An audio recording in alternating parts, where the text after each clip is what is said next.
Chef Kat ay nagluto sa maliwanag na araw, sa swimming pool kung saan bata ay naglalaro. Hinalo niya ang sopas gamit malaking kutsara, habang mga gulay ay lumulutang sa saya. Umangat ang singaw sa masarap na himig, habang lasa ay humahalo sa tubig na malamig. Dumagsa ang mga tao mula sa malayo upang tikman ang sopas na kakaiba at totoo. Bumiti si Chef Kat sa pagtatapos ng araw.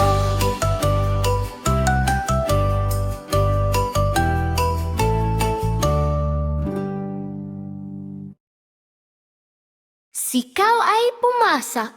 Sikaw ay pumasok sa tindahan ng noodles. May kung fu galaw na parang walang takot. Dumating ang ninja na mabilis at tahimik, sa gitna ng singaw ng sabaw na mainit. Lumipad ang chopstick sa mabilis na laban, habang noodles ay sumasayaw sa kaldero ng bayan. Sikaw ay sumipa at dumepensa ng husay, habang sabaw ay tumalsik sa paligid ng buhay. Nuuko ang ninja at tuluyang umalis. Sikaw ay kumain na lang ng gulay ng payapa at mahinahong init. Sikaw ay kumasuma.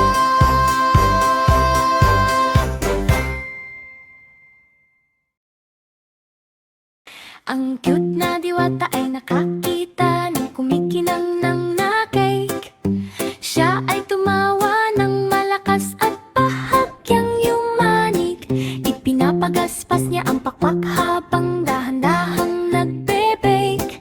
Ngumiti siya at sinubukang gumawa ng cake. Sa hardin sa tabi ng kumikislap na lawa, ginising niya ang mga bubuyog mula sa mahimbing na tulog.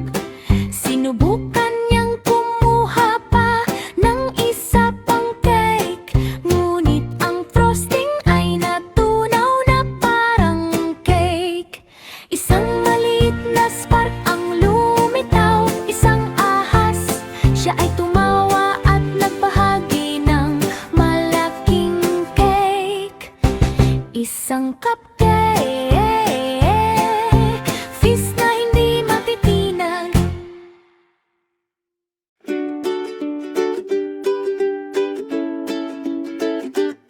Sa kailaliman ng dagat na malaya at payapa, ang sirena ay lumangoy na may kislap ng saya. Ang kuting ay may hawak na gintong susi, habang hinahanap ang yaman sa ilalim ng alon. Mabilis silang lumangoy upang makita ang lihim, habang kumikislap ang kayamanan sa dilim. Binuksan nila ang kaban ng may pagkakaisa, at sabay nilang pinagsaluhan ang ginto at perlas. Sumayaw sila sa ilalim ng malalim na dagat, habang mundo sa ilalim ay kumikinang at masaya. Isang mahiwagang mundo sa kailaliman ng dagat. Ang batang penguin ay sumakay sa pating sa ibabaw ng alon na malawak at madilim. Siya ay sumisid at tumalon sa hangin, habang dagat ay kumikinang sa mahiwagang ningning. Dumulas siya sa puting bulangang alon, habang tumatawa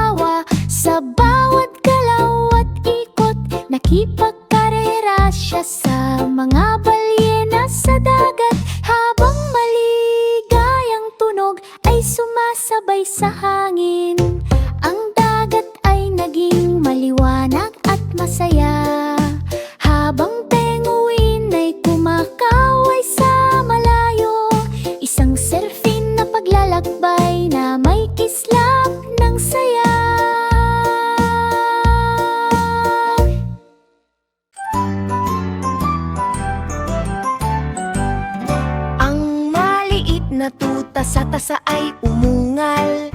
Hinihila ng buong lakas sa lupa. Sinubukan ng bulldozer na lumaban pa, ngunit ang tuta ay hindi bumitaw. Kahit kailan ang lubid ay humigpit sa matinding laban.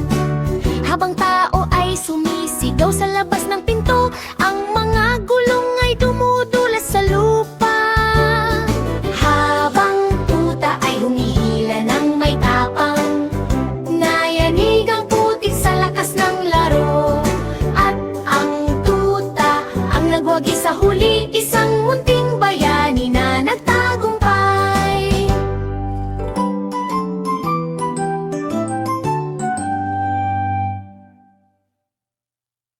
Hum, hum, hum, hum, ha. Isang puting na ninja sa tahimik na gabi, dahan-dahang pumasok ng walang ilaw. Ang dragon ay mahimbing na natutulog, habang di diamante ay kumikinang sa dilim. Gumapang siya sa ilalim ng bituin, iniiwasan ang mga kuko ng halimaw. Kinuha niya ang hiyayas ng may bilis at tumakbo palayo ng walang ingay. Natulog pa rin ang dragon hanggang umaga, habang kuting ay naglaho sa dilim. Isang tahimik na panalo ng ninja.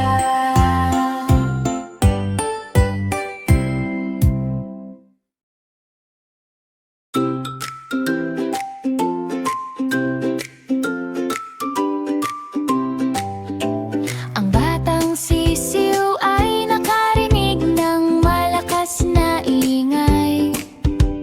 Ang lobo ay umaalulong sa paligid ng bayan.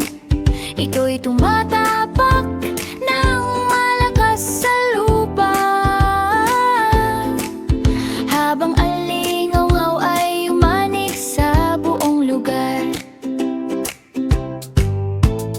Ang sisiw ay nagsabi ng tigil na matapang. Hawak ang buds na maliwanag at marangal. Ang lobo ay tumigil na parang natigilan, habang kagubatan ay naging tahimik at payapa. Wala nang ingay na maririnig sa paligid.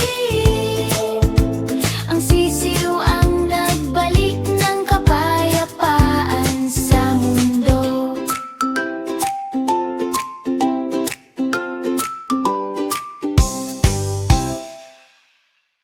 Ang batang elepante ay tumakbo sa apoy.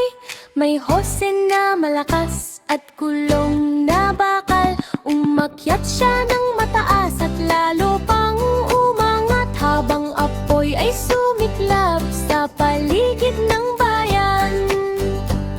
Pinatay niya ang apoy gamit ang lakas, habang tao ay sumisigaw ng saya at galak. Ang kanyang trunk ay gumagalaw na parang hose, habang tubig ay tumatama sa naglalagablab. Pinalamig niya ang apoy na nag-aalab, isang bayani na hindi kailanman umatras. Wala nang apoy, tahimik na ang lugar. Tam tam tam, tam tam tam, tam tam tam tam tam. Tumawa ang toddler sa maliwanag na tindahan, habang monster truck ay gumagalaw sa daan.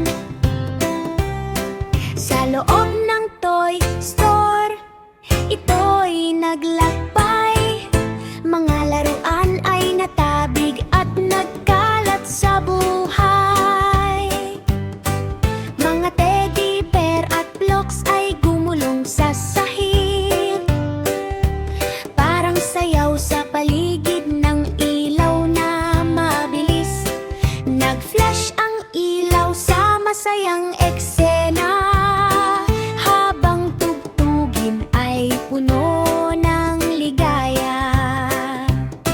Sumigaw ang cashier ng hey, hey, hey!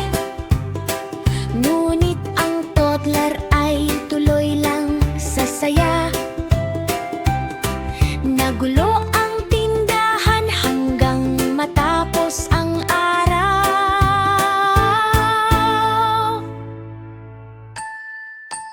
Tam tam tam tam tam tam tam. Kwe, Sinala.